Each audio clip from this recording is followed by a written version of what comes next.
Il y a la France que vous connaissez, avec ses monuments incontournables, ses paysages à couper le souffle et ses magnifiques villages. Mais derrière ces lieux se cache parfois une France plus secrète, plus étonnante et inquiétante. Et si nous découvrions l'envers du décor, la face cachée de notre pays?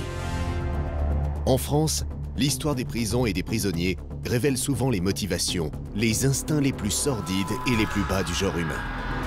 Entre légende et réalité historique, le mystère entoure ces lieux toujours synonymes des plus sombres épisodes de la vie de ceux qui ont été enfermés. De l'Ancien Régime jusqu'à la Seconde Guerre mondiale, les cachots et les cellules des donjons et des forteresses se font encore l'écho de ces vies brisées et de ces tragiques destinées. Ainsi, le fort de Sainte-Marguerite, dans la baie de Cannes, a abrité l'un des prisonniers les plus énigmatiques de l'histoire de France, le Masque de Fer. C'est un spectre qui hante l'histoire de France depuis 300 ans. Plus près de nous, c'est à Lyon, dans la prison de Montluc, que s'est joué l'un des épisodes les plus tragiques qui ait affecté la résistance française. Une terrible confrontation entre Jean Moulin et son bourreau, Klaus Barbie, qui, aujourd'hui encore, n'a pas révélé tous ses secrets. C'est se confronter finalement à l'horreur, je dirais, de venir ici. L'horreur, comme à Clairvaux ou dans cette abbaye transformée en prison, éclate au XIXe siècle un scandale retentissant. 700 détenus trouvent la mort dans des conditions incroyables. À la clé, des révélations fracassantes qui vont faire vaciller tout le système pénitentiaire de l'époque. Un siècle plus tard, dans une prison brestoise, c'est une espionne nazie qui va défrayer la chronique. Une personnalité sulfureuse et énigmatique qui n'est pas sans rappeler une figure légendaire. On l'avait d'ailleurs surnommée à Brest la Matahari brestoise. En 1778, c'est à Vincennes, dans le donjon de la prison royale, qu'un certain marquis de Sade est enfermé. Une incarcération qui va faire naître chez ce libertin débridé les fantasmes les plus extrêmes. Partout en France, de la vallée de l'Aube à la Méditerranée, les claquements de serrures résonnent comme pour nous rappeler des histoires souvent tragiques, parfois héroïques, où le sordide côtoie la manipulation, où l'effrayant tutoie l'inacceptable. Si vous pensez connaître les dessous de l'histoire de notre pays, venez découvrir les lourds secrets que dissimulent les murs de nos prisons. Alors découvrons ensemble la France mystérieuse des donjons et des forteresses.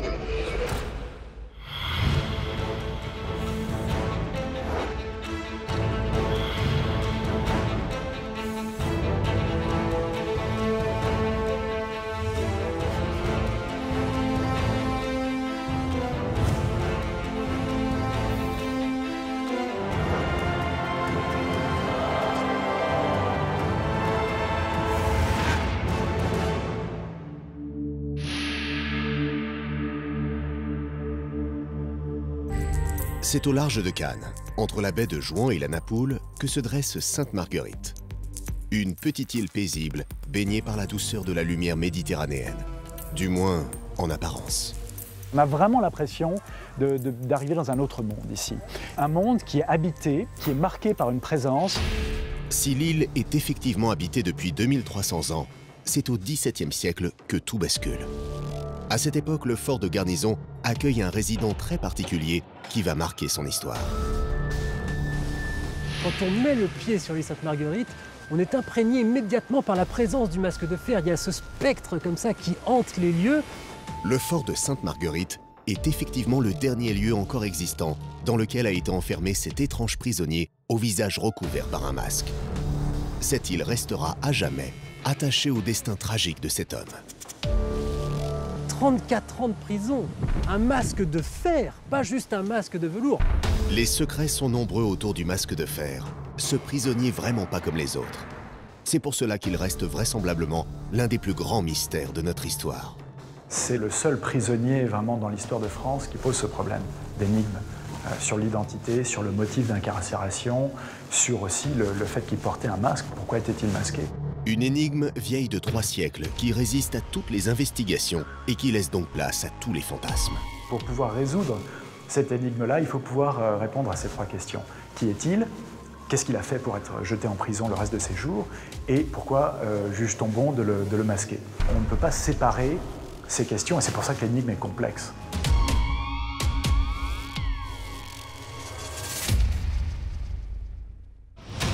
Tout commence par une nuit d'avril 1687.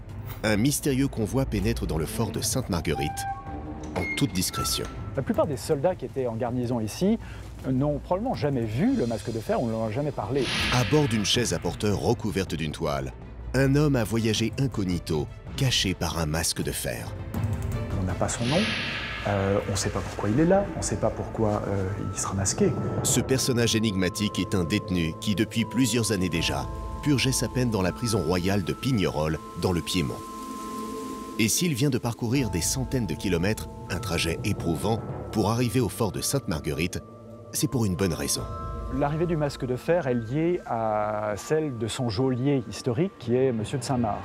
Monsieur de Saint-Marc avait été nommé gouverneur du Fort Royal. Donc il vient prendre son commandement ici et il emmène avec lui son prisonnier le plus ancien. Le masque de fer se retrouve donc sur l'île avec son geôlier. Celui qui, pendant des années, a veillé sur lui à la prison de Pignerol et qui, depuis quelques mois, dirige ce fort de garnison. Le masque de fer a suivi la carrière de Saint-Marc, on peut dire, lors de ses différentes affectations en tant que gouverneur, en tant que commandant de prison. Donc il l'a suivi pendant, on pense, une trentaine d'années, 34 ans pour être précis. Étonnant destin que celui de ces deux hommes réunis par un lourd secret. Plus de 30 ans sans se quitter, ou presque. Saint-Marc, de son vrai nom Bénigne d'Auvergne, n'était pas qu'un simple geôlier, loin de là. Cet ancien mousquetaire qui a servi sous les ordres d'un certain D'Artagnan est un fidèle serviteur de Louis XIV. Saint-Marc était l'homme de confiance du roi, l'homme de confiance de Louvois, ministre de la Guerre, et c'est à lui qu'on avait chargé de garder ce prisonnier pendant une durée indéfinie. Une mission de la plus haute importance qu'il va accomplir à Pignerol sans rechigner. Jusqu'au jour où il est affecté au fort de Sainte-Marguerite dans un but bien précis. En février 1687, Saint-Marc est venu sur l'île pour faire aménager une prison. Il y a beaucoup d'avantages à faire une prison ici. On avait déjà un fort bien gardé, une garnison en place, et puis on est sur une île, donc impossible de rejoindre le continent. Il y a 1000 mètres de distance, mais on est sur l'Alcatraz de l'époque. Un lieu idéal pour isoler un détenu qui n'est décidément pas comme les autres. Et un prisonnier d'exception, cellule exceptionnelle. Saint-Marc dit à son ministre, quand il fait construire cette cellule, que c'est, à son avis, l'une des plus belles, des plus claires et des plus sûres d'Europe. C'était vraiment une prison VIP. La surface, 30 mètres carrés, la belle hauteur sous voûte. On voit qu'il y a une cheminée, on voit qu'il y a des latrines. Très certainement, les soldats qui étaient en garnison au fort de Sainte-Marguerite, à l'époque du masque, étaient moins bien logés que le masque de fer. Visiblement, cette prison n'est pas celle d'un valet. Tant de luxe pour une simple cellule. Aucun doute, le masque de fer est un hôte de marque. D'ailleurs, on ne lésine pas sur les moyens pour garantir la sécurité du lieu. On voit aussi le système de triple grille, avec des barreaux qui étaient croisés de telle sorte qu'on ne pouvait rien jeter vers l'extérieur. On connaît le système de sécurité qui permettait d'accéder aux prisonniers au bout de 3 portes. Et il n'y avait que Saint-Marc et peut-être un sergent qui accédait directement aux prisonniers. À l'évidence, Saint-Marc cherche plus à isoler son détenu du reste du monde qu'à prévenir une éventuelle évasion. Mais qui pouvait bien être le masque de fer? Que sait-il? Quel danger représente-t-il? Un homme détient certainement la clé de l'énigme. On sait que ce prisonnier était avec Saint-Marc, il était avec Saint-Marc déjà à Pignerol. Saint-Marc connaît forcément le visage du prisonnier, mais sait-il qui il est vraiment et pourquoi il est incarcéré? Saint-Marc n'était pas forcément au courant du fond de l'affaire, on lui avait donné des consignes. C'était un militaire, quelqu'un qui doit toute sa carrière et sa fortune au roi, et donc il a fait ce qu'il fallait pour respecter ses consignes. Et parmi les consignes, les toutes premières qui lui sont données, c'est surtout ne pas écouter ce que cet homme-là aura à vous dire. Et le menacer de mort si il tente de vous livrer quelque secret que ce soit. C'est une théorie du complot, il n'y a pas de doute, évidemment, puisqu'on masque un prisonnier pour cacher son identité. Donc oui, il y a une machination derrière tout ça. Et le masque est sûrement le symbole de cette sombre manipulation. Il n'y a pas eu de masque de fer à Pignerol. Il y en a eu un en arrivant à Cannes. C'est donc pendant le transfert entre la prison de Pignerol et le fort de Sainte-Marguerite qu'on a forcé le prisonnier à porter un masque. Un excellent moyen de garder son anonymat. Mais cela signifie aussi qu'à Pignerol, il était un prisonnier parmi les prisonniers à visage découvert. une piste pour trouver son identité. L'enquête a permis d'analyser tous les prisonniers que Saint-Marc avait eu à sa charge et par élimination de retrouver celui qui était le plus à même d'être l'homme au masque de fer. Et la plupart des pistes convergent vers un nom. Ce nom, c'est Eustache d'Auger. Le premier maintenant devient de savoir qui était Eustache d'Auger. Eustache d'Auger, un nom qui en réalité prolonge le mystère et qui agit comme un second masque. Sans aucun doute, Eustache d'Auger est un détenu important ou extrêmement gênant, puisque c'est le roi en personne qui décide de l'enfermer. Mais l'enquête se complique. Eustache d'Auger, qui est un pseudonyme, a donné l'occasion à tous les gens qui avaient l'imagination développée de plaquer dessus leur candidat masque de fer. Un pseudonyme qui n'a pas encore livré tous ses secrets. Chacun s'approprie l'identité du personnage. Et c'est ce nombre de théories qui fait que chacun peut y mettre qui il a envie d'y mettre. Et les hypothèses les plus folles sont avancées. Si on pense que c'est Molière le masque de fer, c'est génial, on a entendu parler de Molière pendant toute notre enfance, on a récité les textes, etc. Il y a une thèse qui dit que c'est D'Artagnan, c'est pareil, c'est un personnage, bon, réel D'Artagnan, mais qui est aussi un personnage de fiction et qui fait partie des mythes communs. Ça donne des feux d'artifice d'histoire en fait et de mystère. Place donc à l'imagination et au fantasme. Et le plus haut personnage de l'État, Louis XIV lui-même, va en faire les frais. Le roi aurait un jumeau qui serait donc naturellement un prétendant au trône. Un concurrent gênant pour Louis XIV qui, pour s'en débarrasser, l'aurait fait arrêter dans le plus grand secret. Ce mystérieux personnage enfermé à Sainte-Marguerite serait donc le frère jumeau du roi. C'est vraiment le summum du secret et du complot d'État.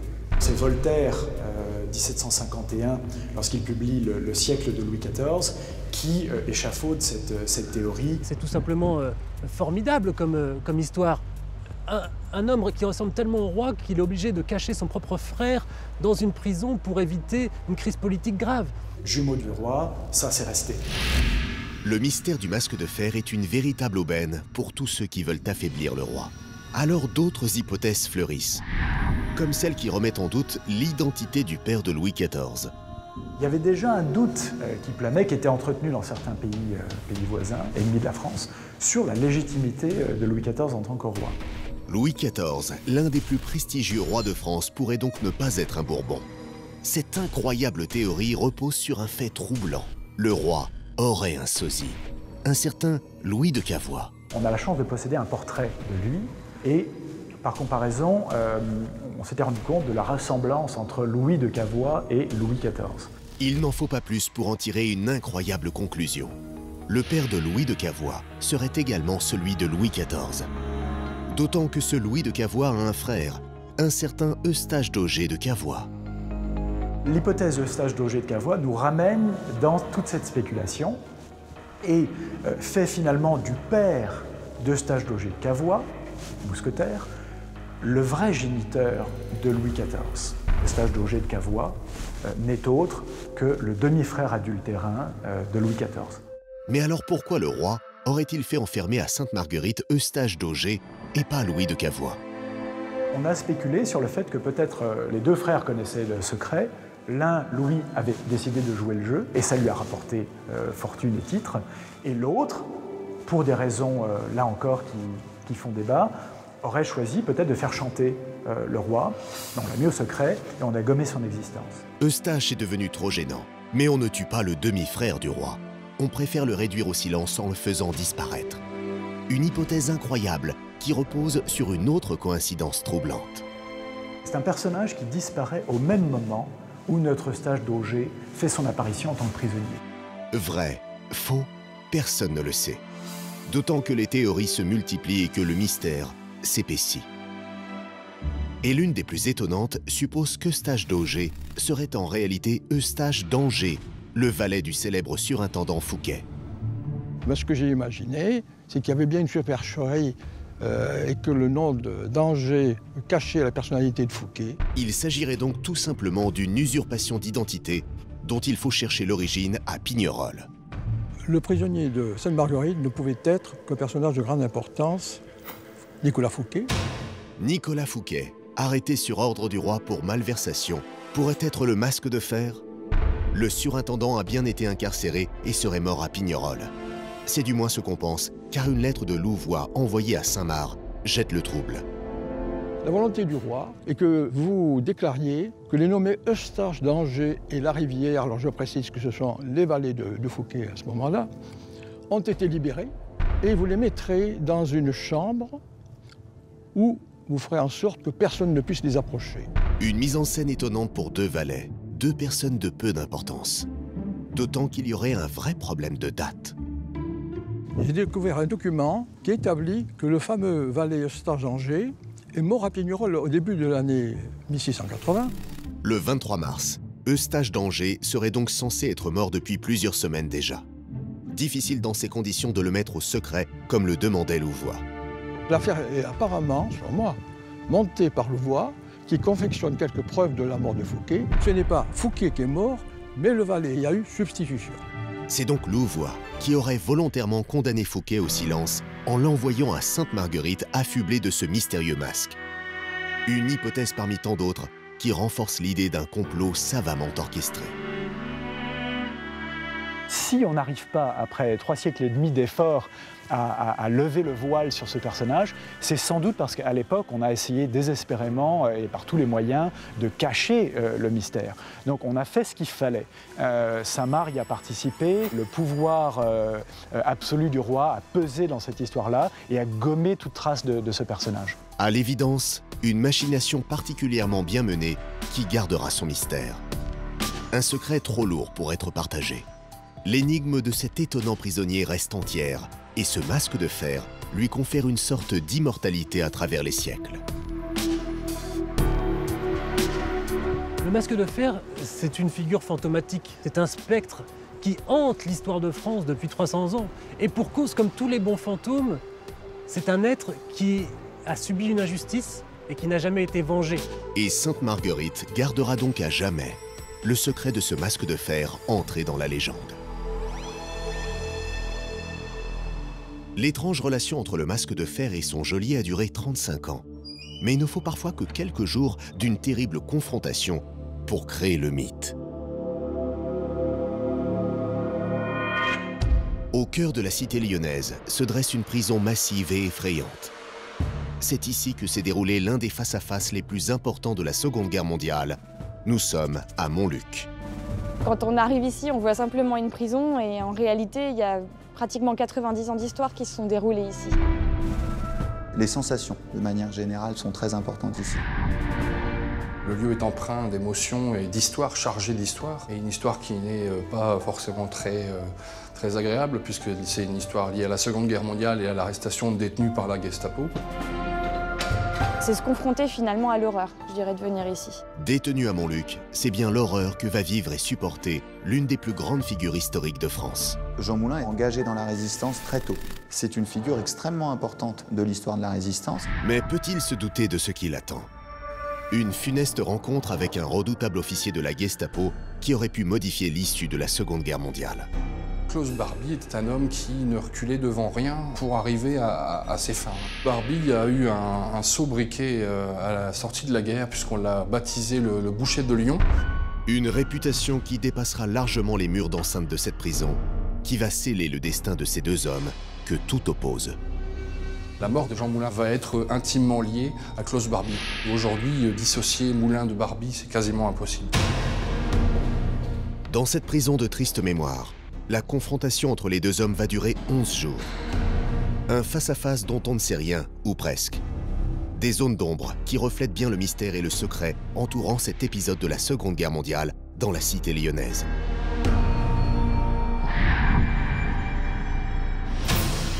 La prison de Montluc a été construite dans le 3e arrondissement de Lyon en 1921, avec un but très précis. La prison de Montluc, c'est une prison militaire. À l'origine, elle ne doit accueillir que des justiciables militaires. Mais en juin 1940, le gouvernement de Vichy va trouver une autre fonction à cette prison militaire. C'est une prison française qui enferme des gens pour leurs opinions, qui enferme des résistants et qui collabore avec les nazis. Pendant plus de 2 ans, on emprisonne des résistants et des communistes hostiles au maréchal Pétain. Puis, après l'invasion de la zone libre, les Allemands comprennent que ce lieu va pouvoir leur être utile. La prison est réquisitionnée, les conditions de détention se radicalise. La prison devient une prison militaire allemande dès le printemps 1943. Et en fait, les Allemands, très vite, arrêtent de nombreux suspects et en font des détenus qu'ils amènent ici à Montluc. On est face à des personnes qui peuvent être très différentes. Des personnes qui se sont engagées dans la résistance, des personnes qui ont été arrêtées pour un motif racial, des personnes qui ont été raflées ou qui ont servi d'otages. Pour gérer ce flot de prisonniers, un redoutable système carcéral se met en place, avec à sa tête un officier de la Gestapo à la détermination sans faille.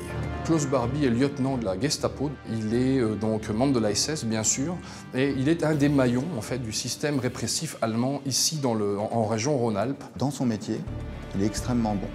Il est bien noté, on a des traces de bonnes notes vis-à-vis de sa hiérarchie. Il va être jusqu'au boutiste dans ses méthodes de travail. Officier zélé capable du pire, Klaus Barbie va s'acharner à mettre en place un système répressif terrible, avec en ligne de mire les réseaux de la résistance particulièrement actifs dans la région.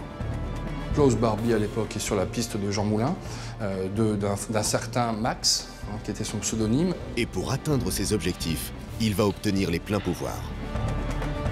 Il faut savoir que les Allemands et le Reich à Berlin va autoriser officiellement l'utilisation de la violence et des sévices dès le début de l'année 1943. On est dans une sorte d'absence de juridiction, d'absence d'état de loi. Donc il y a une espèce de sentiment d'impunité et surtout d'être soutenu par sa hiérarchie. C'est donc sans crainte que le boucher de Lyon torture et maltraite pour obtenir de précieux renseignements. Et il va parvenir à ses fins. Une rencontre secrète entre les chefs de la résistance va se tenir dans la banlieue lyonnaise.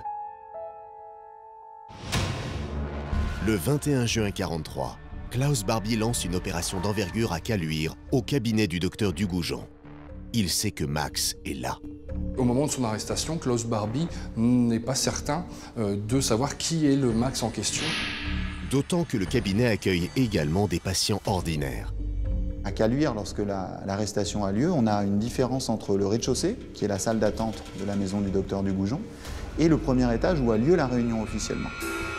Habituellement ponctuel, Jean Moulin arrive ce jour-là avec 45 minutes de retard. Il va se retrouver dans la salle d'attente lorsque Klaus Barbie et la Gestapo investissent les lieux. Aura-t-il l'espace d'un instant l'espoir de pouvoir repartir libre? On a une différenciation entre les gens qui sont identifiés tout de suite comme résistants par la Gestapo, ceux qui étaient présents à cette réunion, et des gens qui étaient dans la salle d'attente. Mais ces gens-là, par précaution, vont être arrêtés également. Dans un premier temps, Jean Moulin n'est donc pas identifié comme résistant, mais comme simple patient. Pour les Allemands, le casse-tête commence. Ils savent qu'ils ont très certainement un gros poisson, entre guillemets. Ils ne connaissent pas tous les tenants et aboutissants de l'organigramme de la résistance. Les Allemands pensent avoir arrêté un certain Max, chef de la résistance, mais ils ne l'ont pas identifié. Jean Moulin croit encore pouvoir tromper la Gestapo sans savoir qu'il s'apprête à vivre les journées les plus longues et les plus difficiles de son existence. Montluc est un espace très violent. Et pas à des fins de renseignement pour le coup.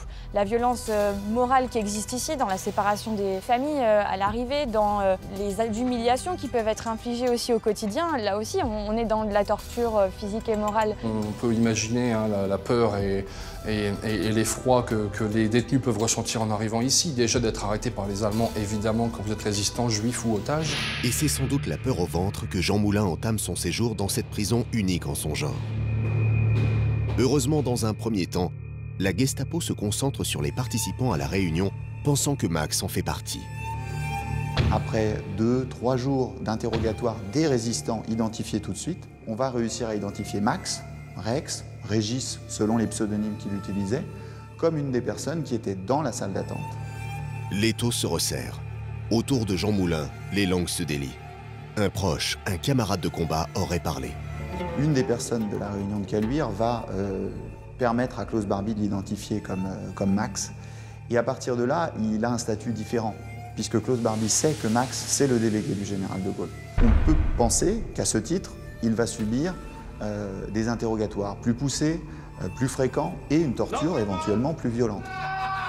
C'était vraiment très difficile et très douloureux de passer entre les mains de la Gestapo, surtout si l'inspecteur ou les inspecteurs avaient l'intime conviction que vous étiez soit un membre de la résistance, soit que vous aviez une connexion, une relation et vous refusiez de donner des éléments d'information.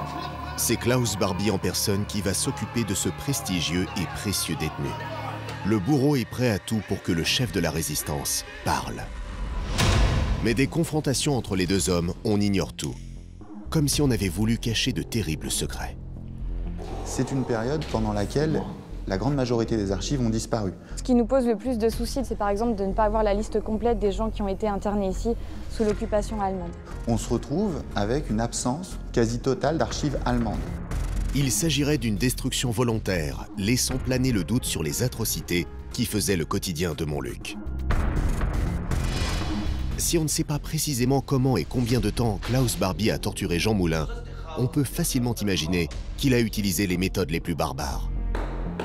Jean Moulin a dû subir diverses méthodes, les Allemands frappaient avec un air de bœuf, ou des matraques diverses et variées, coups de poing, coups de pied également, et puis la fameuse baignoire où on plonge un détenu dans une baignoire en fonte et on le ressort avant qu'il ne perde connaissance ou qu'il ne se noie. S'il refuse de parler, on peut lui remettre un coup de nerf de bœuf et on le replonge à nouveau dans l'eau et ainsi de suite jusqu'à ce qu'il parle ou perde connaissance. Les seules sources, entre guillemets, qui nous permettent d'avoir un regard sur ce qu'a connu Jean Moulin ici, ce sont deux témoignages de détenus de la prison de Montluc. Le premier, c'est Raymond Aubrac, arrêté en même temps que Jean Moulin. De sa cellule donnant sur l'escalier de la prison, il aurait pu constater les départs et les retours d'interrogatoire, et surtout l'état des détenus. Il va pouvoir voir les gens remonter, les gens arrivés en prison, et il va pouvoir voir notamment Jean Moulin. Jean Moulin porté par les membres de la Gestapo, le visage meurtri, incapable de marcher. Christian Pineau sera le dernier à avoir approché Jean Moulin juste avant qu'il ne quitte Montluc. Et ce qu'il a vu montre malheureusement la détermination sans faille de Barbie et de la Gestapo. Christian Pineau explique un visage extrêmement marqué par la torture, en sang, avec des bleus. Très concrètement, ces témoignages permettent de savoir que réellement il a été torturé et que oui, ces tortures étaient particulièrement violentes. Ce nom de Boucher et de Lion n'est malheureusement pas usurpé. Klaus Barbie cherche à anéantir la résistance par tous les moyens. Max est entre ses griffes, il ne veut pas le lâcher. Jean Moulin dispose d'énormément de renseignements. C'est le premier président du Conseil national de la résistance. C'est lui qui distribue l'argent entre les différents mouvements. Il connaît énormément de gens, il connaît énormément de pseudonymes, il connaît des réseaux. Face à la brutalité du lieutenant allemand, Jean Moulin peut craquer à tout moment. C'est donc la survie du réseau de la résistance qui est menacée. Alors, a-t-il tenu face au boucher de Lyon? S'il avait parlé, suite à son arrestation, dans les semaines d'après, on aurait eu d'autres arrestations. En l'occurrence, ce n'est pas ce qui s'est passé. On a eu quelques arrestations, mais rien de massif. Donc ce qui tend à montrer que, effectivement, sous la torture, Jean Moulin n'a pas parlé. Sa résistance force l'admiration. Mais alors pourquoi Klaus Barbie a cessé de l'interroger? Comment a-t-il pu se satisfaire d'informations qui semblent sans importance? Des interrogations qui, à ce jour, restent sans réponse. Jean Moulin est transféré à Paris. Il décédera officiellement le 8 juillet 1943, dans le train qui l'emmène en Allemagne. Il y a quelques zones d'ombre sur les circonstances exactes de sa mort. Jean Moulin est mort des suites des sévices qu'il a subis, probablement d'un infarctus, qui n'est pas impossible avec des sévices subis, ou alors simplement suite à un coma prolongé. Et effectivement, on a mis un détenu, je dirais, moribond dans un convoi. Pour les nazis, la mort d'une personne détenant des informations capitales est un échec. Alors ont-ils poussé trop loin l'interrogatoire? Ou Jean Moulin s'est-il laissé mourir pour sauver la vie de ses compagnons?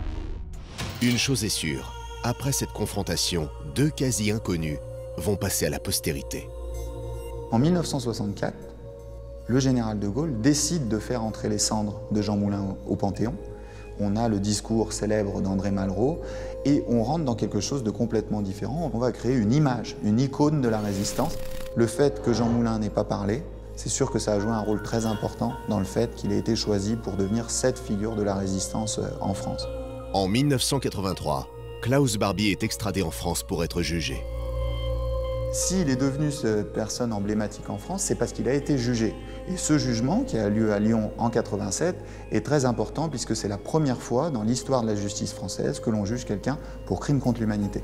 70 ans plus tard, les portes de Montluc se sont refermées à jamais sur le mystère de cette funeste confrontation. Son souvenir consacre l'un des plus grands héros de la résistance française et dénonce l'une des plus horribles figures de la barbarie nazie.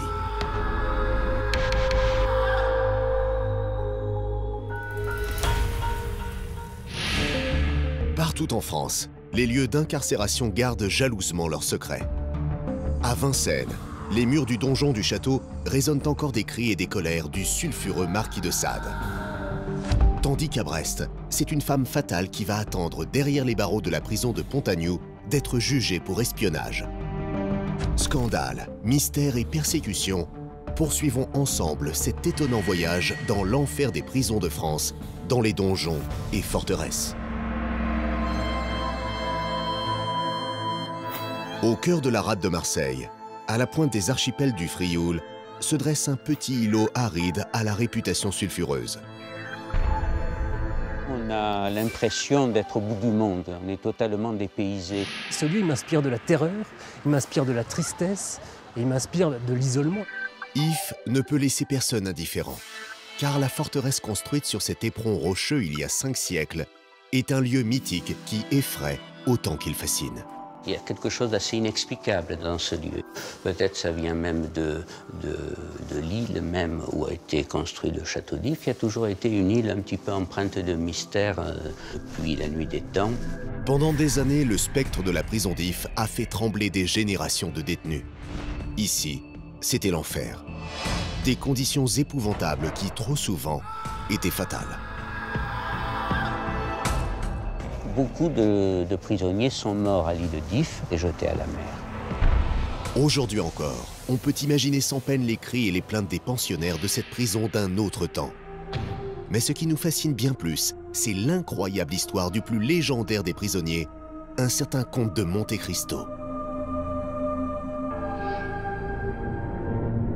Bien avant la construction du château, des légendes couraient déjà à propos de cet îlot désertique. Pour les Marseillais, l'île était hantée. On entendait dans l'île d'If, dès que le soir venait, des mugissements, des cris d'animaux. Donc il y a déjà une légende qui se crée avant même la construction du château. Le destin de ce bout de rocher qui effrayait tant les Marseillais bascule à l'occasion d'une visite de François Ier dans la cité phocéenne. Nous sommes en 1516. Il arrive à Marseille et on lui apprend qu'il y a une bête phénoménale, mystérieuse, venue dans de ses eaux, dans cette île. On lui décrit une bête massive, effrayante, vêtue d'une armure et coiffée d'une corne. Le roi tient absolument à voir cette curiosité de la nature. Il se rend sur If et y découvre un rhinocéros. C'était un animal totalement inconnu en Europe. C'était un cadeau du roi du Portugal au pape Léon X, qui était en instance à Marseille avant de repartir pour Rome. Mais le bateau qui transporte le rhinocéros va sombrer, emportant au fond de la mer son précieux chargement. Colporté par les marins, la légende dit que le fantôme de l'animal vient régulièrement hanter l'île et que ses mugissements se font toujours entendre à la nuit tombée.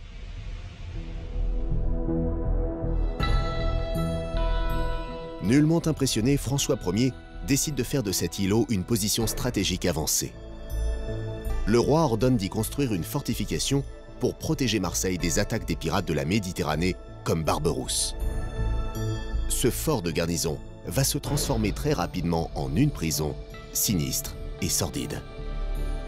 Dès que nous pénétrons au château d'If, on est enveloppé par une étrange atmosphère, peut-être à cause de tous les gens qui se sont succédés, les prisonniers, et bien entendu le principal d'entre eux, Edmond Dantès. Edmond Dantès, plus connu sous le nom du comte de Monte Cristo, fut l'un des pensionnaires de la prison d'If. Un personnage légendaire et mystérieux dont rien ne laissait présager le destin incroyable. Edmond Dantès, c'est un jeune homme très agréable. Moi, j'aurais voulu être ami avec Edmond Dantès. Vraiment, c'était un jeune homme brillant. Il était officier de marine marchande. Il avait comme ça une vie un petit peu de rêve, mais somme toute assez banale finalement. Mais une sordide machination va faire basculer son existence. C'est un jeune homme qui va se marier et dont les amis un peu jaloux vont lui tendre un piège. Ils vont l'accuser en fait d'être un espion royaliste et ils vont dire ça à un commissaire qui va se charger de l'affaire. Sa culpabilité sera donc établie à partir de témoignages sans véritable fondement. La justice est implacable. Dantès est condamné pour espionnage et il est transféré au château d'If, loin de tout et surtout de sa bien-aimée. Il est séparé de Mercédès, sa fiancée, qu'il aime follement. Et quand il est envoyé au château d'If dans la barque, il voit une petite lumière sur la côte et il sait que c'est Mercédès qui a l'habitude de veiller tard. Il est juste à côté, à quelques encablures, et en même temps il est très loin par cet isolement. Pour Dantès commence alors un séjour au cœur des ténèbres, dans cette prison unique en son genre, à la situation exceptionnelle. La spécificité du château d'If, c'est que c'est une île-prison. Une île avant tout. Exactement comme l'île Sainte-Marguerite, exactement comme Alcatraz. Ce sont des prisons totales d'une certaine manière, puisqu'on est non seulement séparé du monde par des portes et des verrous, mais aussi par la mer. On est hors du monde en même temps qu'on est prisonnier. Lieu d'isolement par excellence, pour ceux qui sont envoyés au château d'If, c'est une double peine. Et pourtant, à l'image de Dantès, les détenus sont loin d'être des assassins multirécidivistes. On a vu des républicains, les communards, les protestants, bien entendu. Après la révocation de l'édit de Nantes, de nombreux journalistes aussi qui attaquaient le pouvoir. Une quantité de gens qui n'avaient pas commis de crime particulier. Le problème, c'est qu'ils étaient en général très maltraités, enfermés sans jugement préalable, en quelque sorte. Victimes d'une terrible injustice, ces condamnés n'étaient pas au bout de leur peine, car leurs conditions de détention étaient cauchemardesques. Les cellules du château d'If étaient toutes pleines et les conditions étaient absolument atroces. C'est terrible, c'est-à-dire que les portes font un bruit de tonnerre, la solitude est totale, il y a un silence assourdissant, je crois que l'expression là prend tout son sens. L'enfer à quelques encablures du port de Marseille. Mais pas pour tout le monde, car tous les détenus d'If ne sont pas logés à la même enseigne, surtout ceux issus de milieux aisés. Le père de Mirabeau, qui était tout jeune à l'époque, donc fit enfermer son fils. Il resta plusieurs mois au château d'If, mais dans des conditions de confort un peu plus soignées. C'était dans les étages supérieurs du fort et quelquefois ils pouvaient même avoir une bibliothèque, un valet à leur service. Donc c'était des conditions très particulières. Si Mirabeau a pu profiter de conditions acceptables, le mythique Dantès, lui, n'a pas eu la chance d'occuper les étages supérieurs.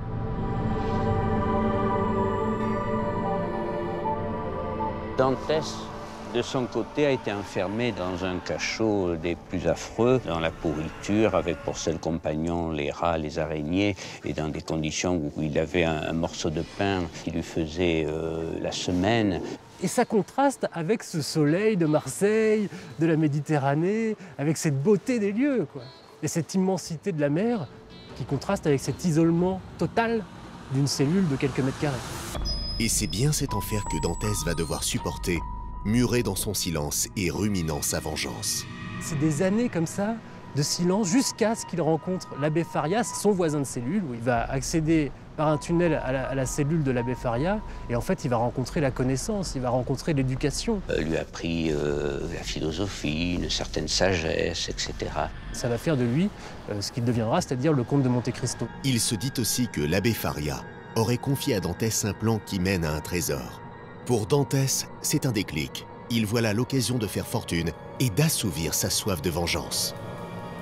Alors je ne pense pas qu'on puisse dire qu'Edmond Dantès est devenu meilleur après son séjour au château d'If, parce que son seul objectif était de se venger de ceux qui l'avaient conduit en ce lieu. La vengeance n'est pas une vertu très chrétienne, si on peut dire, donc on ne peut pas dire que ça l'a rendu meilleur.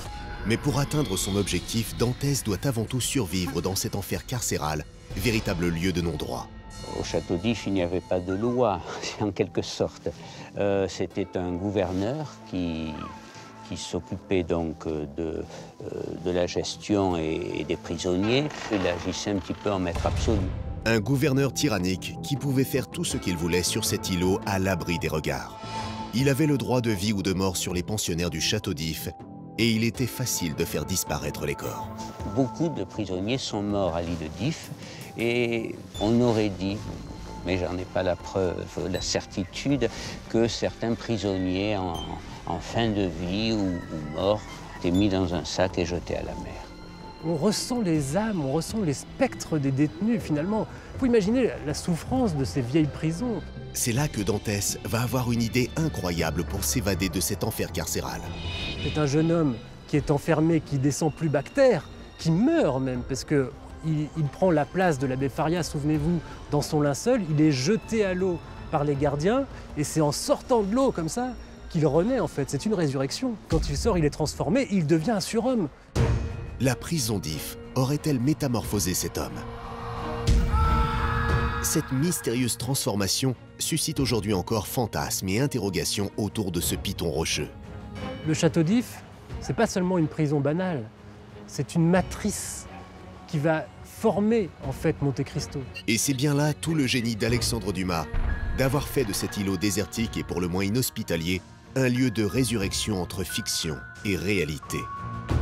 Le mystère réside là-dedans, à mon avis, et ce qui fait qu'on s'est approprié cette histoire, c'est qu'on veut qu'elle soit vraie, d'une certaine manière. Hein, c'est beaucoup plus beau à raconter qu'une histoire vraie qui est souvent un peu glauque et souvent décevante. Et le mystère s'épaissit encore quand il s'agit de démêler le vrai du faux. Sous la plume d'Alexandre Dumas, un mythe est né.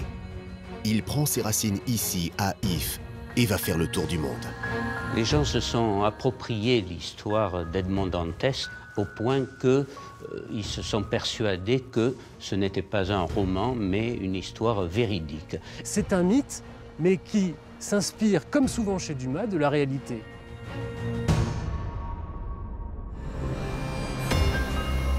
Alexandre Dumas s'est inspiré d'un fait divers qui a eu lieu à Paris en 1801. Il s'agit de l'arrestation d'un cordonnier, François Picot, qui a été victime d'une odieuse machination et qui a fait des années de prison. Pour la prison, il s'empare de l'atmosphère du château d'If, véritable lieu de souffrance, pour en faire l'écrin d'une incroyable résurrection. Toute l'histoire est là, d'une certaine manière. Un jeune homme avec un avenir brillant qui lui est promis, trahi par ses amis, envoyé en prison, qui en sort métamorphosé, riche et qui se venge. Le cordonnier Picot, c'était pas un exemple de moralité, c'est un personnage plutôt obscur. C'est cet homme idéalisé par Alexandre Dumas dans lequel on se retrouve, dans lequel on veut se reconnaître. C'est un homme devenu légende. C'est un homme qui a tout, qui a l'argent, la connaissance, le charme, et en même temps, il gâche tout d'une certaine manière à cause de cette vengeance qu'il taraude. Et ça, en fait, c'est l'histoire de tous. On a tous les éléments pour réussir, mais on est tous un peu tentés parfois de tout gâcher pour l'orgueil ou pour quelque chose comme ça d'un peu mesquin, d'une vengeance, de quelque chose qui n'est pas à la hauteur de ce qu'on pourrait être. Si le château d'If est une réalité faite de pierre et de sang, le mythe de Monte Cristo et son mystère rôde toujours sur ce python rocheux connu du monde entier.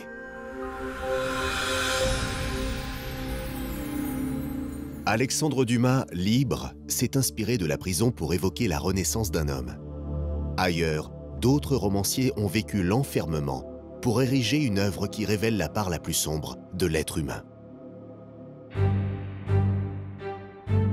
À quelques kilomètres du cœur de Paris, se dresse une forteresse impressionnante, le château de Vincennes. À ses heures les plus sombres, de nombreux personnages illustres comme Diderot, Fouquet ou encore Mirabeau y ont été enfermés. Parmi eux, le plus sulfureux est sans conteste le marquis de Sade, un libertin qui provoque sans limite et séduit sans tabou. Un homme assoiffé de sexe qui fascine et qui indigne.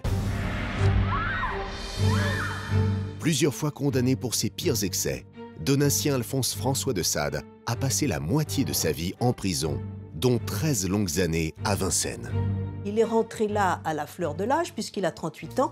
Lorsqu'il en sort, c'est un homme qui n'est plus du tout le même, qui a 50 ans. Vincennes, c'est la prison la plus dure qu'il ait subie. Une prison terrible pour un détenu qui aurait été victime d'une vengeance familiale, d'une machination implacable. Sa pire ennemie est évidemment sa propre belle-mère. Sade est puni non pas pour son libertinage, mais pour son athéisme absolu. Imprévisible en liberté, Saad enfermé deviendra ingérable derrière ses murs. Il va explorer ce qu'il y a de plus noir dans l'âme humaine. C'est un homme qui est d'une violence extrême. Et c'est ça qui le rend si dangereux, d'une certaine manière. La situation de Saad à Vincennes est d'autant plus explosive qu'il est privé du sel de sa vie. Il lui manquait l'essentiel. Il lui manquait le sexe. Assoiffé d'émotions fortes, il vivra la privation de liberté comme aucun autre. Réveillant sans cesse les démons qui sommeillent en lui, Saad poursuivra à Vincennes sa vie de débauche, explorant par l'écriture les limites de la raison. Quand Saad franchit les grilles du donjon royal de Vincennes en 1778, c'est un homme qui a déjà une mauvaise réputation. Saad a eu affaire à la justice à plusieurs reprises pour des affaires de débauche, disons, outrées.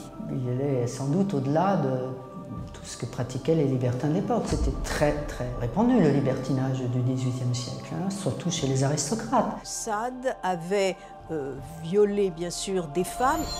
En matière de sexe et de débauche, il n'a aucune limite, inventant des jeux toujours plus fantasques et démoniaques. Son épouse, Renée Pélagie, ne peut que constater impuissante et résignée. Les victimes du sadisme du marquis sont de plus en plus nombreuses. Et peu à peu, ces excès éveillent l'intérêt de la justice. Il avait été arrêté pour cette fameuse affaire d'Arcueil. Une affaire sordide. Plusieurs personnes auraient été retenues contre leur gré dans sa maison d'Arcueil. Dans une épouvantable et macabre mise en scène, Saad aurait abusé d'elle. Il avait été accusé d'avoir voulu les tuer. Mais surtout, ce qu'il avait fait, c'est qu'il avait entaillé leur chair avec un canif, versé de la cire dedans. Une certaine Rose Keller va parler. Elle évoque de terribles sévices et parle de vivisection. Saad est arrêté, mais il clame son innocence. Il provoque même l'indignation en parlant de jeux entre adultes consentants. Suffisant pour obtenir la clémence des juges? Lors du procès, Saad avait été considéré comme innocent par un certain nombre de subterfuges. En réalité, la famille du marquis a payé la plaignante et l'affaire est étouffée. Mais Saad ne peut pas résister à ses pulsions sexuelles déviantes. Un autre scandale éclate à Marseille. Il avait voulu empoisonner des filles en leur donnant des pastilles cantaridées. Des pilules aphrodisiaques. Pour Saad, elle n'avait pas d'autre but que de décupler le désir sexuel de ses partenaires. Cette fois-ci, il est reconnu coupable d'empoisonnement et d'actes sexuels interdits. Par miracle, il parvient à échapper à la guillotine en s'enfuyant en Italie. Mais il n'est pas seul. Il est accompagné de sa plus jeune belle-sœur. Saad est devenu amoureux de la sœur de sa femme, qui était chanoinesse. Quand sa femme était enceinte, il ne cessait de commettre des désordres dans la famille. Il était absolument invivable et c'était un objet à la fois de désordre et de honte pour eux tous. Pour Madame de Montreuil, sa belle-mère, les choses vont trop loin. Elle a déjà laissé Renée Pélagie, sa première fille, aux griffes du maniaque. Il n'est pas question de lui abandonner sa cadette. Elle s'est dit, mais il va me briser l'autre fille, avec ses idées perverties et sa philosophie scandaleuse. Et ça a peut-être été la goutte d'eau qui a fait déborder le vase. En tout cas, elle ne l'a jamais pardonné. Madame de Montreuil est décidée à faire payer le prix fort à son gendre. Elle qui l'a toujours défendu. Elle qui, pendant près de 10 ans, a négocié avec les victimes, caché ou falsifié des preuves et tenté d'étouffer de nombreux scandales. Il a échappé à la mort grâce à sa famille, mais c'est aussi grâce à sa famille, si je puis dire, ou à cause de sa famille, qu'il a connu l'enfermement. Sa pire ennemie est évidemment sa propre belle-mère, Madame de Montreuil, qui craignait évidemment pour la réputation de son nom. Madame de Montreuil est déterminée. Saad doit être condamné. Elle va tout mettre en œuvre pour qu'il aille croupir au fond d'une geôle. La mère de son épouse demande au roi une lettre de cachet de façon qu'il soit enfermé dans les prisons royales, donc Vincennes est une prison royale, sans que l'on précise la date à laquelle il sera libéré. Les motifs de condamnation ne manquent pas. La vie sexuelle débridée du marquis, ses liaisons fatales ont largement de quoi le conduire à l'échafaud. Pourtant, c'est pour une toute autre raison que Louis XVI va ordonner qu'il soit enfermé à Vincennes. Ce qui a aggravé le cas de Saad, c'est les profanations anticlérical. Le fait, par exemple, qu'il obligeait des femmes à piétiner le crucifix ou à cracher sur des reliques sacrées. Ça, c'était son grand plaisir. Madame de Montreuil obtient gain de cause. Sade va passer 13 années de sa vie à Vincennes pour avoir insulté l'Église. À partir de là, la vie de Sade ne sera plus jamais la même. Pour lui, les conditions sont exécrables. Dans le donjon de Vincennes, évidemment, c'est très déprimant. Sa cellule est exiguë, elle est froide, elle est humide et il se plaint qu'il y a des rats. Mais la réalité est bien différente. La vie quotidienne, en fait, est moins horrible qu'il ne le dit. Et les premières années à Vincennes et dans cette cellule, il a été un prisonnier, je dirais, bien nourri, soigné, etc.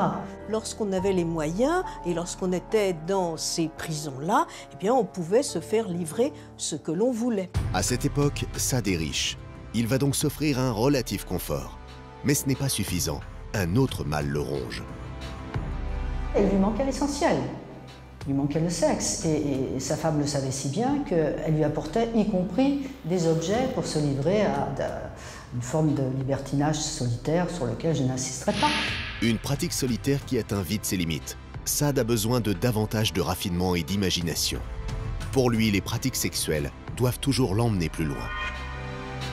Il demande à son épouse de lui faire fabriquer par des ébénistes du faubourg Saint-Antoine des godemichets et d'autre part ce qu'il appelle des étuis ou des flacons, comme il dit. Des étuis spéciaux, flacons, des choses comme ça. Ça revenait toujours dans la correspondance. N'oublie pas de m'apporter de quoi écrire, de quoi lire et de quoi jouir.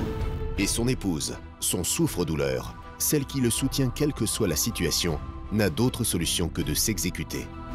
La pauvre Renée Pélagie, son épouse, elle est horriblement gênée de devoir faire ses commandes. Elle lui dit « mais écoute, débarrasse-moi de ce genre de commission ». Mais lui, il insiste, il est violent, il la couvre d'injures. Prison ou pas, Sade se laisse aller à ses penchants naturels et retrouve ses vils instincts et ses excès démoniaques. C'est un homme qui est d'une violence extrême. Il se plaint de tout, de la nourriture, des geôliers. Il l'a même battu quelquefois son porte-clés ou celui qui est chargé de lui apporter sa pitance quotidienne. Enfin, c'est un homme absolument ingouvernable. Un comportement odieux et brutal qui va faire de Sade la bête noire de ses geôliers. C'est la violence dont il fait preuve en tant que prisonnier qui entraîne ces geôliers à être particulièrement sévères avec lui. De plus en plus violent, le marquis va pourtant devoir supporter l'inacceptable et renoncer à ses passions dévorantes et destructrices. Monsieur le 6, c'est ainsi que Sade s'appelait par dérision puisqu'il était dans la cellule numéro 6. Il écrit « Moi, si j'avais dû guérir Monsieur le 6 de son libertinage, eh bien, je l'aurais enfermé avec des femmes. Il aurait eu tout ce qu'il fallait et il ne serait pas devenu cet ogre, ce monstre qu'il est devenu. » De ses frustrations, Sade va tirer une nouvelle énergie. C'est son imagination qui va lui permettre d'assouvir tous ses fantasmes, même les plus inavouables. Les conditions de l'enfermement de Sade ont permis de libérer une force qu'il n'avait pas soupçonnée, une force d'écrivain, mais fondée quand même sur la souffrance. Sade avait le démon de l'écriture. Dans sa cellule, Sade, l'écrivain, va explorer des contrées où le sexe et la perversion sont sans limite. On enferme un homme, on libère un écrivain scandaleux et qui va mettre son malin plaisir à aller toujours au-delà du scandale. C'est une œuvre de revanche. Il dit « Je n'ai rien pour me distraire du goût que j'ai pour le sexe, eh bien, je vais l'écrire. » L'écriture de Sade est une écriture éjaculatoire. Sade va coucher sur le papier des histoires particulièrement choquantes pour l'époque. Il est allé là où nous ne sommes jamais allés, des sentiments et des pulsions humaines. Il écrit surtout des ouvrages érotiques qui vont faire sa gloire dans les années qui vont suivre et qui seront un objet de scandale puisque les œuvres de Sade étaient interdites jusqu'au milieu du XXe siècle. C'est donc ici, dans le donjon royal de Vincennes, qu'est né l'un des écrivains les plus scandaleux et les plus sulfureux. C'est grâce à la privation des femmes, qu'il aimait souiller et maltraiter, que Sade a pu consigner dans son œuvre ses fantasmes les plus extravagants. On ne dira pas que la prison a été une chance pour Sade, mais elle a été une chance pour nous. Une chance, certainement. Mais il ne faudrait pas oublier que derrière le personnage énigmatique et libertin se cache un homme qui a eu à plusieurs reprises des comportements qui pouvaient largement justifier son emprisonnement.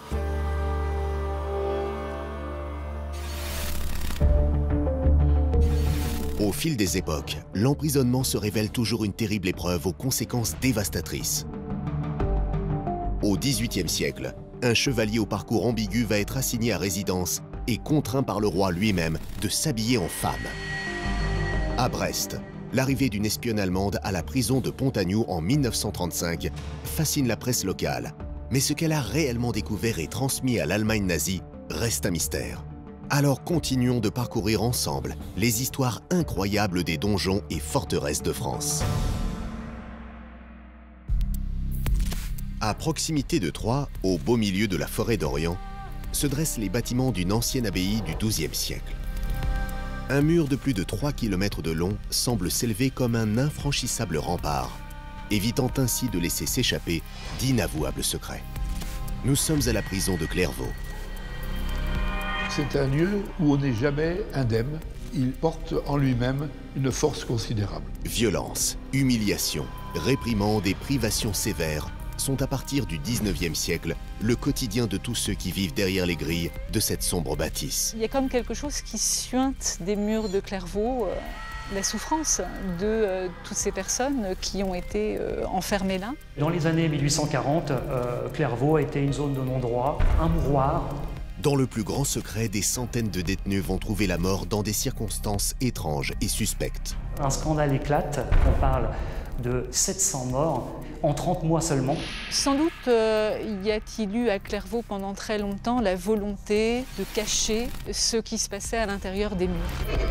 Comment autant de prisonniers ont-ils pu décéder en si peu de temps sans que personne ne lève le petit doigt ?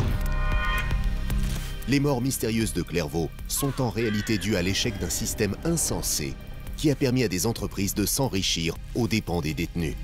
Un véritable scandale qui aurait pu ne jamais être découvert.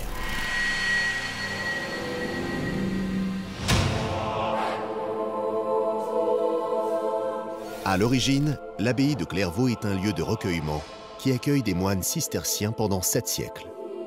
Elle était la plus grande abbaye cistercienne d'Europe. Saint-Bernard en avait fait un lieu central au Moyen-Âge et Clairvaux était resté une abbaye tout à fait remarquable et reconnue jusqu'à la Révolution française. À cette époque, les biens du clergé sont déclarés biens nationaux et les moines fuient les abbayes, abandonnant ces lieux de prière à un tout autre destin. On cherche des lieux pour faire des prisons. Clairvaux, qui était la plus grande abbaye française, devient la plus grande prison française. C'est en 1814 qu'arrivent les premiers condamnés correctionnels à Clairvaux. 5 ans plus tard, ils sont déjà plus de 1500 à s'entasser dans les cellules de la prison. Une population de détenus qui coûte cher. Il faut donc trouver des solutions pour financer et gérer l'établissement. Il y a un système qui gère la vie carcérale au XIXe siècle, qui est le système de l'entreprise. On confiait les détenus à des entrepreneurs qui avaient comme obligation de les nourrir, de les soigner, éventuellement de les payer un tout petit peu pour le travail qu'ils devaient rendre. Il s'agit en réalité d'un pacte contre nature. Pour gérer une prison, les entrepreneurs postulent et présentent un projet qui doit normalement préciser l'activité, les objectifs, mais aussi les obligations de l'entreprise vis-à-vis des détenus. Mais la réalité se révélera beaucoup plus terre à terre. Les entrepreneurs soumettent une proposition de prix pour un cahier des charges qui a été mis en place par l'État.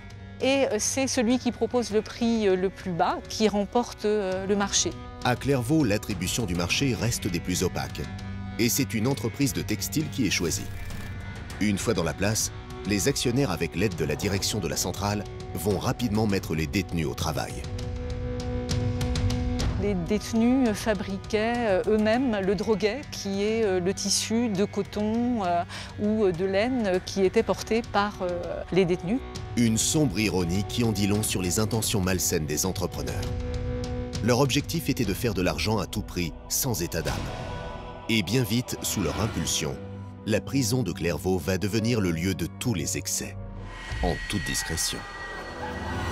Le monde de la prison est un monde clos, les scandales restent à l'intérieur, rien ne sort. Et il en sera ainsi pendant des décennies.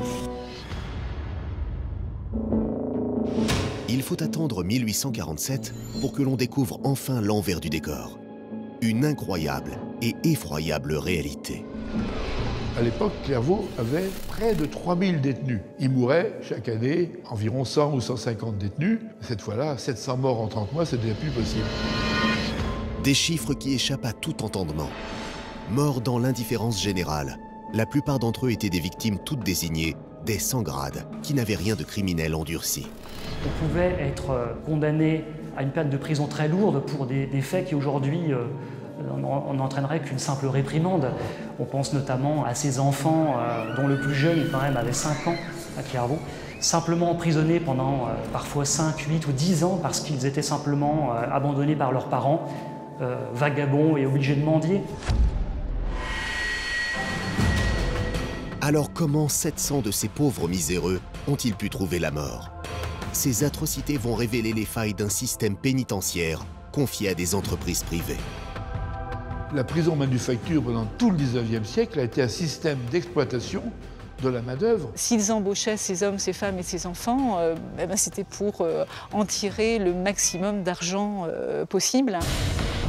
Au nom du profit, les détenus sont devenus de véritables esclaves.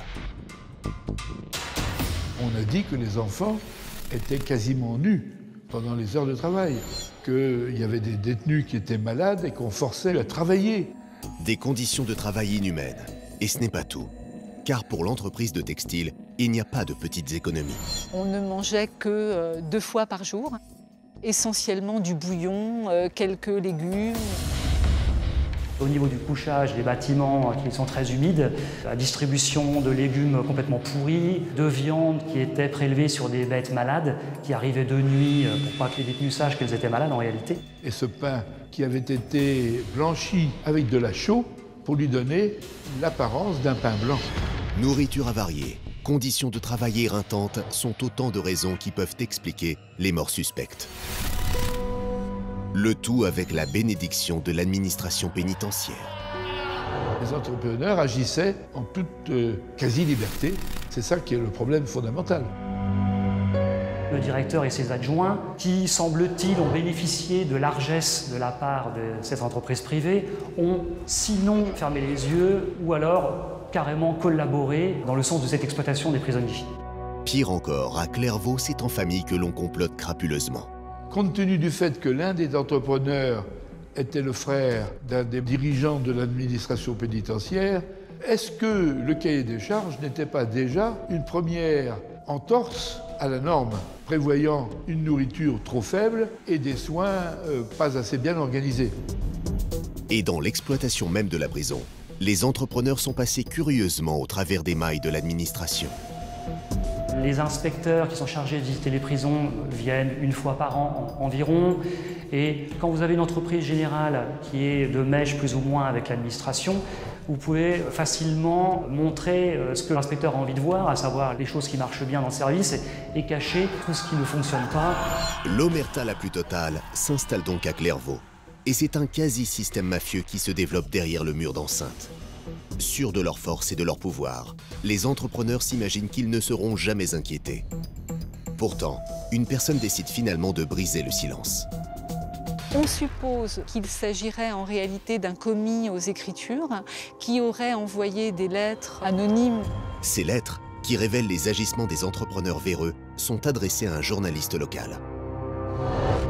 C'est un journaliste du Propagateur de l'Aube qui révèle le premier, ce qui va devenir le scandale des entrepreneurs en 1847. Le scandale se répand comme une traînée de poudre, remonte jusqu'à Paris et devient une véritable affaire d'État.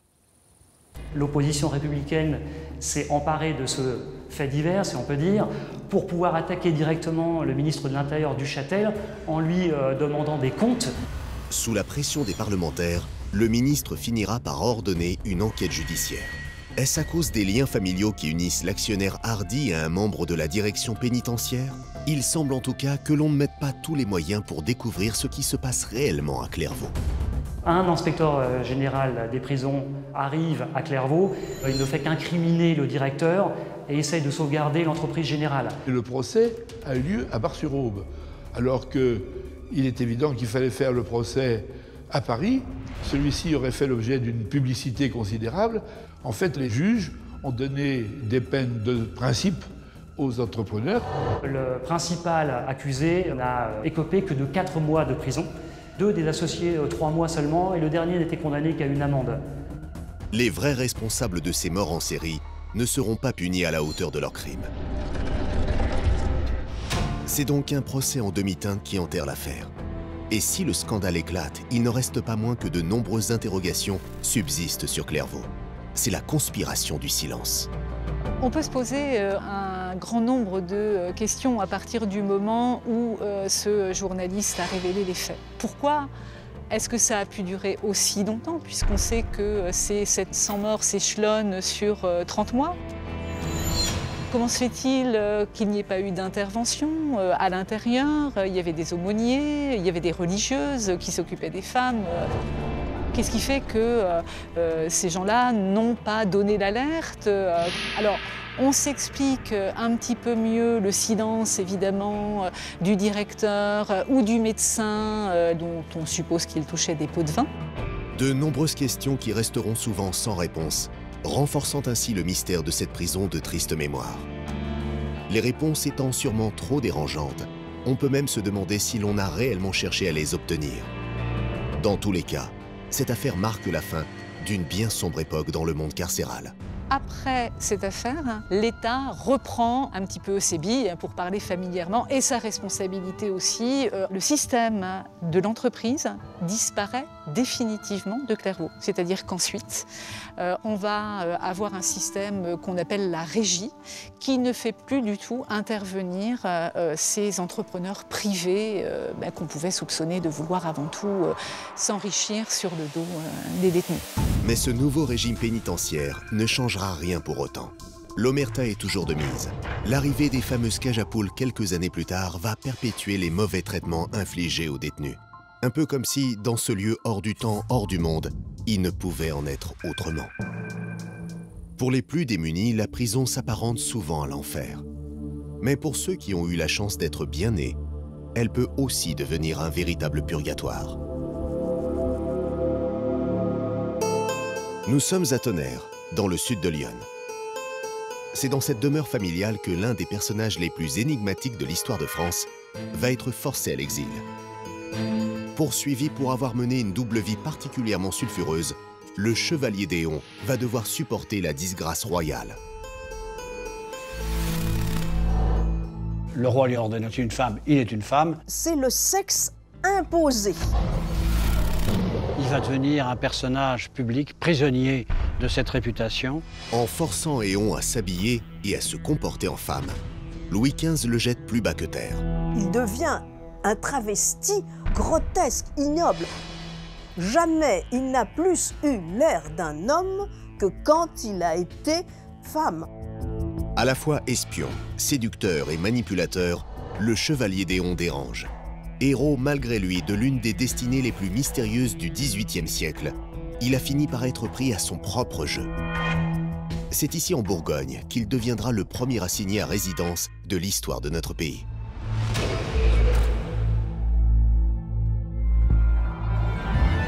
C'est dans cette maison, à Tonnerre, que le chevalier d'Éon voit le jour en 1728. Un aristocrate brillant, plusieurs fois diplômé, promis à un grand avenir. Le jeune chevalier d'Éon est prêt à tout pour réussir. Le désir du chevalier d'Éon, c'est de servir son roi, son pays, sa religion et avoir une vie le plus intègre possible.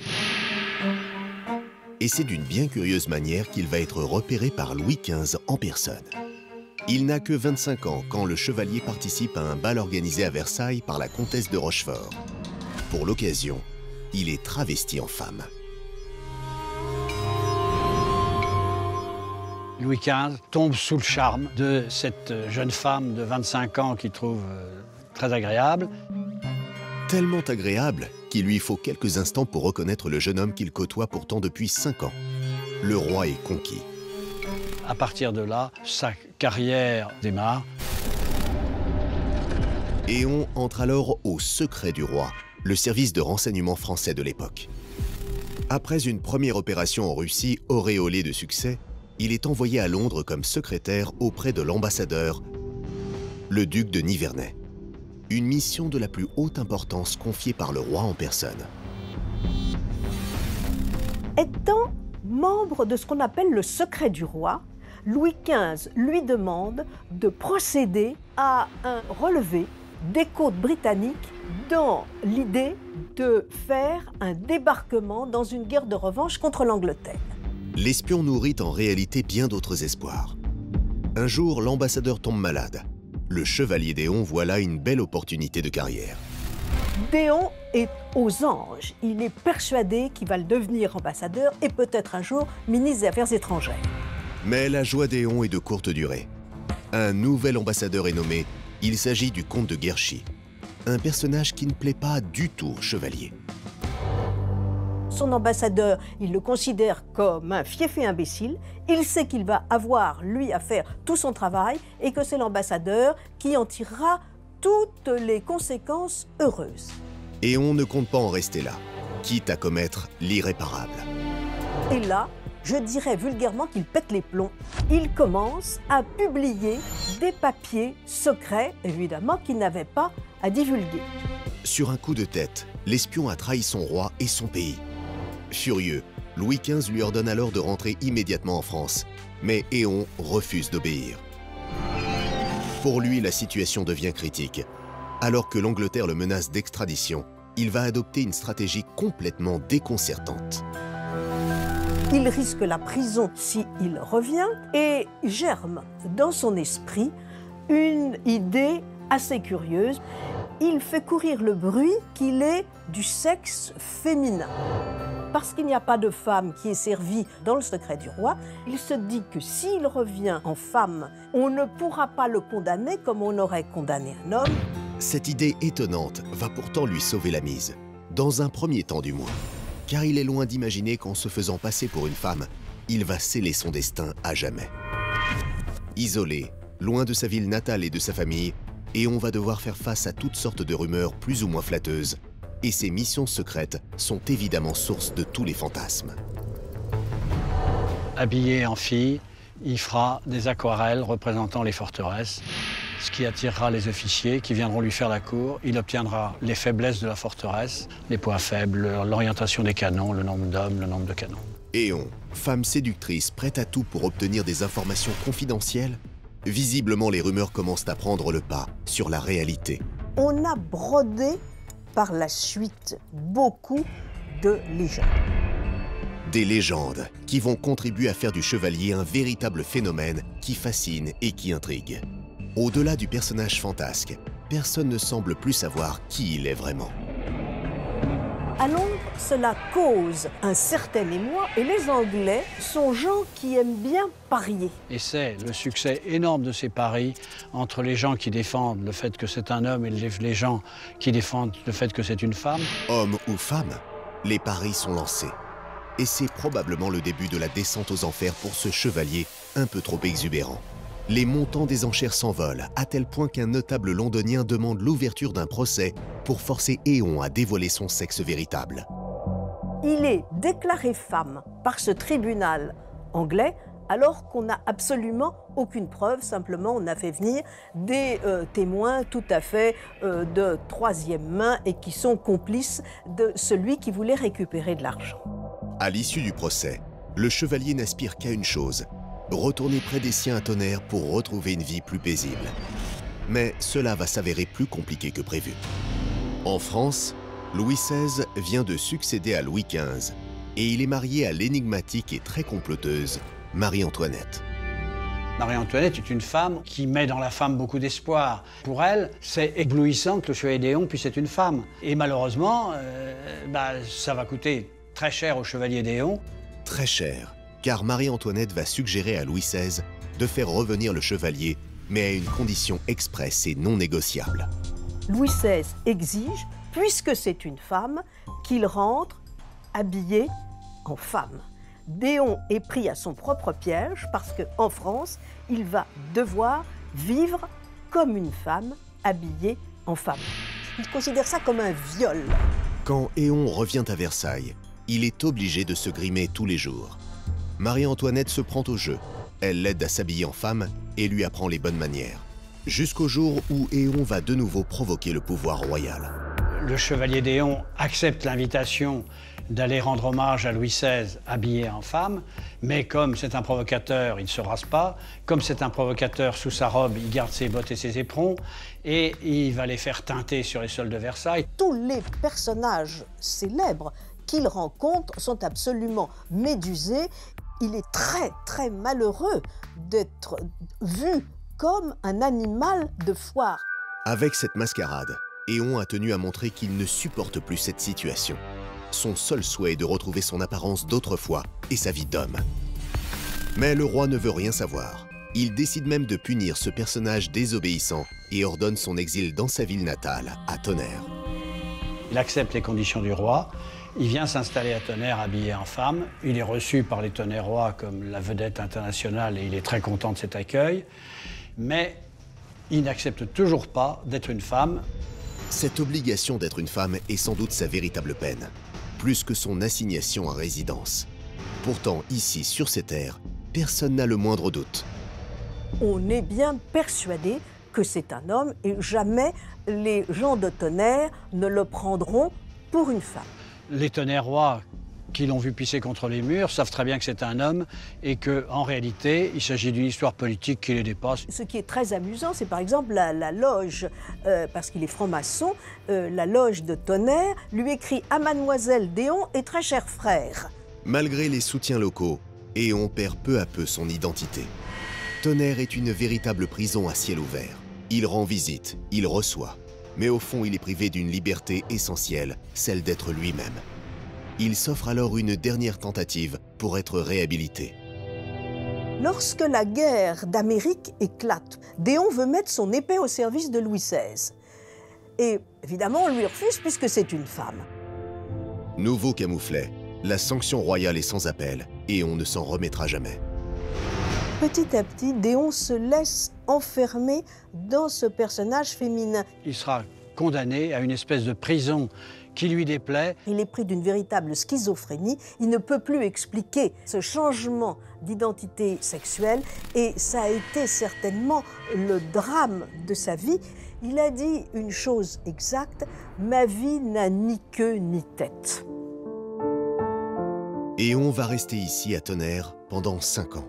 5 longues années à porter son fardeau. Jusqu'au jour où il décide de retourner à Londres, où il s'éteindra en 1810 à l'âge de 81 ans, dans la peau d'une femme. Ici à Tonnerre, on gardera à jamais l'image de ce jeune homme brillant, contraint à revenir humilié, prisonnier de son carcan de femme. Et dans la maison familiale, subsiste le mystère de ce personnage fantasque, hors norme, hors des règles.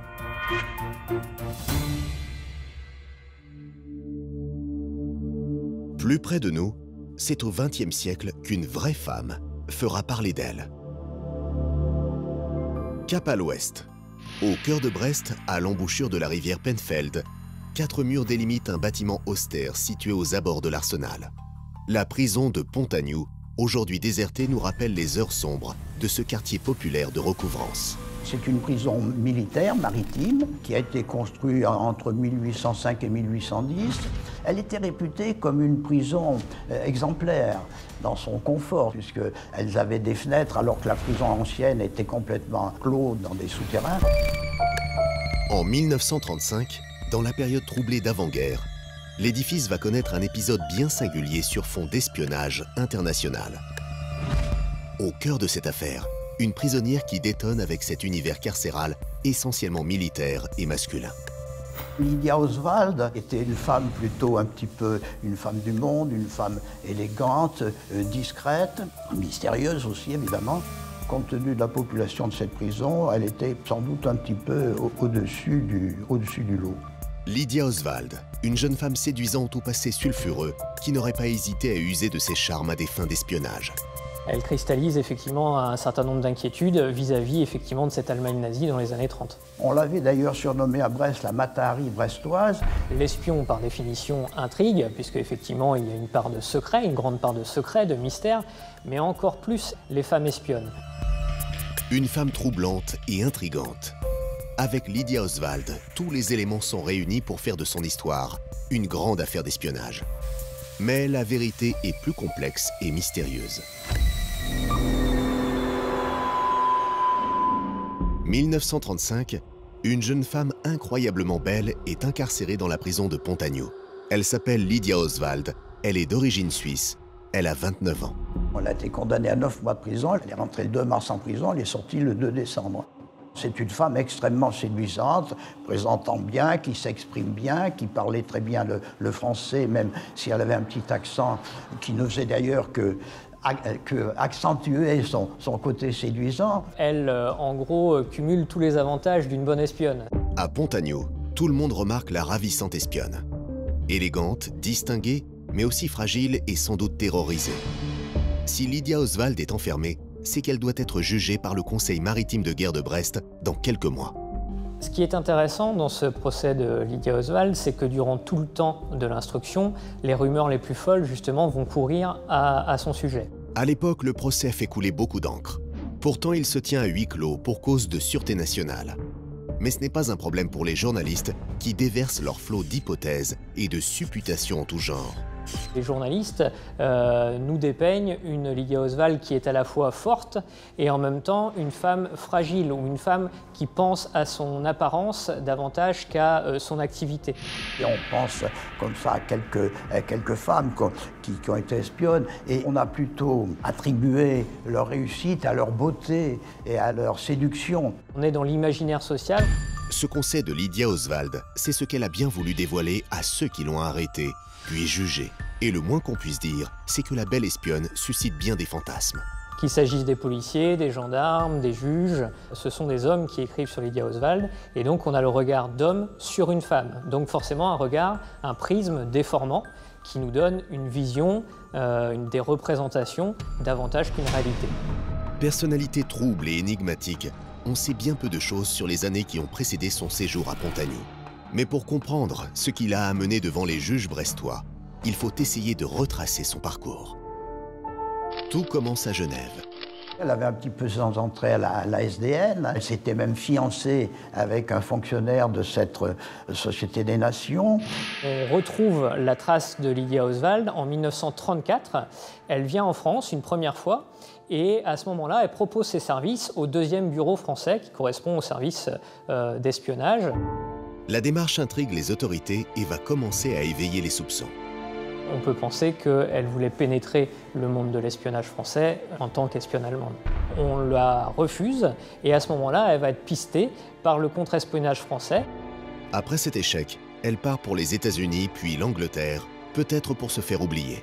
Mais elle reste dans le collimateur des services du contre-espionnage français et son retour dans l'Hexagone ne passe pas inaperçu. Elle revient en 1935 par le port du Havre, direction Toulon. Ce qu'elle fait à Toulon reste un mystère absolu. Elle y reste peu de temps et rejoint Brest rapidement. Des destinations qui ne doivent certainement rien au hasard. Toulon-Brest, 2 ports militaires importants, donc on peut imaginer effectivement qu'elle vient avec des objectifs clairs et précis à Brest en 1935. C'est dans le train qui l'a conduit à Brest que tout va basculer. Il se trouve que dans le train, elle fait une rencontre d'un officier de marine, enseigne de vaisseau Guignard. Cette rencontre opportune, ou savamment orchestrée avec l'enseigne de vaisseau Guignard, est une véritable aubaine pour Lydia Oswald. Une fois arrivée à Brest, cette personne va en quelque sorte l'intégrer dans les milieux de la marine et cela va lui permettre de montrer sur un premier navire de guerre, le Émile Bertin, où elle va chercher des renseignements. À ce moment-là, elle est susceptible d'obtenir des informations importantes sur les armes, sur les carburants, sur les navires en eux-mêmes. Mais l'officier Guignard et son navire repartent en mer. Lydia Oswald se retrouve alors seule à Brest, mais pas pour longtemps. Elle va se rapprocher d'un second personnage, Jean de Forceville, qui est lui lieutenant de vaisseau. Et donc, elle va devenir cette fois-ci sa maîtresse, et ce qui va lui permettre, là encore, de baigner dans ce milieu de la marine brestoise. Pendant quelques semaines, elle donne l'image d'une femme qui file le parfait amour. Sous couvert de cette nouvelle idylle, elle a en réalité accès à des documents sensibles détenus par son amant. Mais elle ne sait probablement pas que les services de sécurité la surveillent sans relâche. Il arrive qu'au bout de quelques semaines, le 2 mars, on décide de l'arrêter. Elle est arrêtée en gare de Brest grâce aux informations fournies par un agent allemand qui a été retourné par le contre-espionnage français. C'est lui qui donne les informations et qui nous dit en gros que Lydia Oswald était en train justement de donner des informations clés à l'Allemagne. Dès son arrivée en cellule, Pontagnoux est en émoi et la presse s'empare de l'affaire. Lydia Oswald devient alors la Mata Hari brestoise. Les journalistes le disent très clairement, en attrapant Lydia Oswald, la police espère avoir d'autres informations sur d'autres espions nazis qui sont présents en France et sur leurs complices. Tandis que l'espionne suisse attend à Pontagnoux le jour de son procès, l'enquête peut démarrer. Des perquisitions notamment sont opérées dans les différents lieux que Lydia Oswald a fréquentés. On arrive dans son hôtel, on trouve des documents qui peuvent être considérés quand même comme compromettants. Parmi ces documents, une lettre manuscrite au contenu très énigmatique. Merci pour les œufs de la poule d'Émile, mais il s'occupe des tuyaux. On a des preuves qu'elle a transmis des informations en Allemagne pendant son séjour à Brest. On prétend même qu'on avait réussi à découvrir son code. Tout ça en langage clair voulait dire les renseignements que vous avez donnés sont intéressants et le premier des tuyaux, c'était de demander s'il était spécialisé en torpilleur. Il était effectivement breveté torpilleur. Il ou Émile ferait référence à l'Émile Bertin, un croiseur mouilleur de mines fleuron de la marine française. Le message décodé confirme les soupçons d'espionnage. Les jours de Lydia Oswald dans la prison de Pontagnoux s'obscurcissent. Au même moment, on découvre qu'elle a été à bonne école. Elle aurait été formée par une dénommée Mademoiselle Docteur, qui est en réalité Elisabeth Schragmüller. Elisabeth Schragmüller, une référence dans le monde de l'espionnage. Celle qu'on surnomme Fräulein Doktor aurait été aussi la formatrice d'une certaine Mata Hari, une icône de l'espionnage au féminin. Lydia Oswald se révèle être aussi une excellente élève.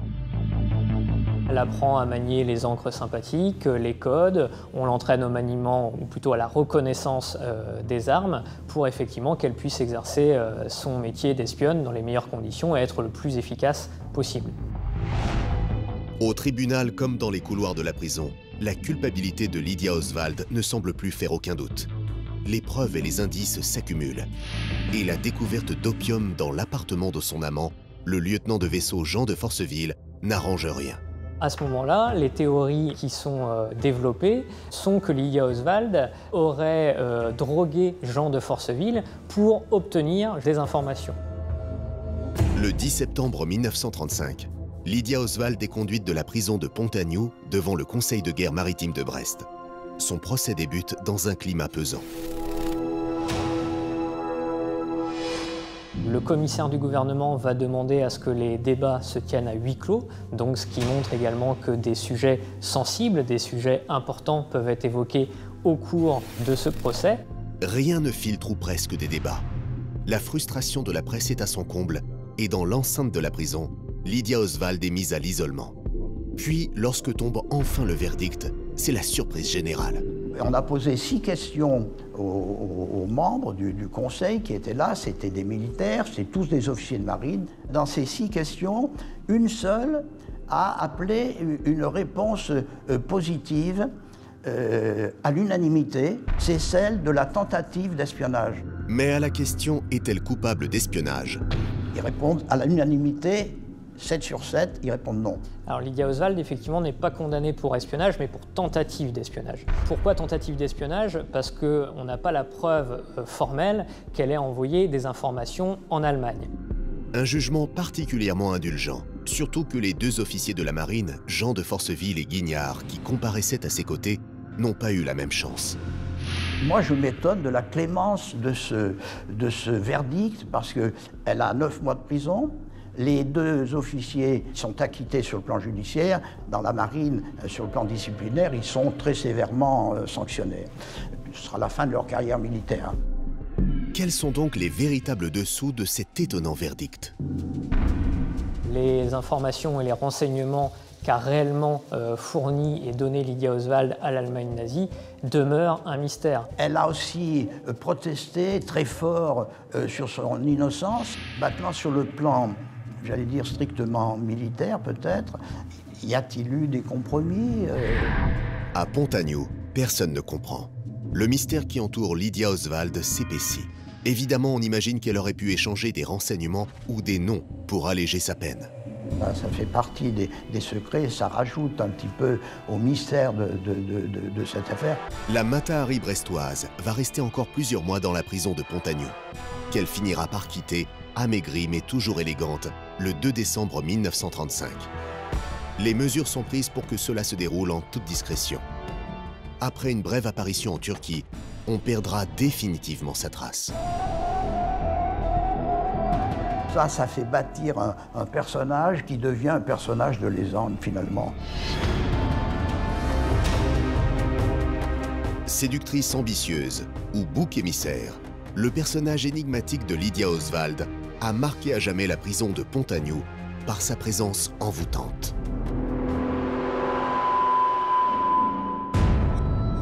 Conspiration, manipulation, torture, malversation, cupidité ont marqué l'histoire de ces lieux de souffrance et d'isolement. Les cris et les plaintes des prisonniers se sont éteints, tandis que restent des murs parfois majestueux, des bâtiments d'une beauté glaciale, qui témoignent encore aujourd'hui des atrocités dont les hommes peuvent être capables. Des donjons et des forteresses qui en disent long sur les sociétés qui les érigent.